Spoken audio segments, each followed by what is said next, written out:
Le silence n'est pas une faiblesse, mais une position de force, car ce que Dieu fait pour nous dans le secret est plus grand que ce que nous regardons ou traversons. Donc les grands combats se gagnent dans le secret.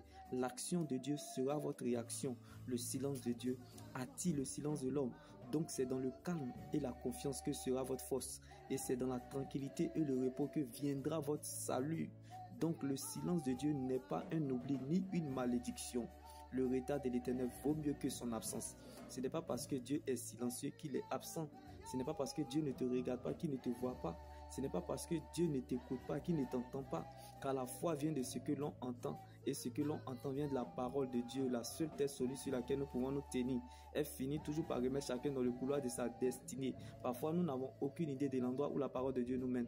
Mais nous la laissons faire. Probablement, elle connaît la route mieux que nous. Donc, si c'est à cause de toi, tu perdras la bataille. Mais à cause de Dieu, tu gagneras le combat. Quand tu veux voir la gloire de Dieu, il faut savoir regarder sa croix. Nous cherchons et aimons la gloire de Dieu, mais nous refusons de porter sa croix. C'est beau d'apprécier la gloire de Dieu, mais mieux de vivre sa croix, car il est plus difficile de gérer la gloire de Dieu que de l'attendre. Donc si tu n'apprends pas à être un sujet d'humiliation, tu ne vas pas apprécier la gloire de Dieu quand elle viendra, car l'humiliation prépare la gloire à venir. Il y a des situations qui sont source de connaissance et de révélation parce que Dieu veut tirer sa gloire dans ton humiliation.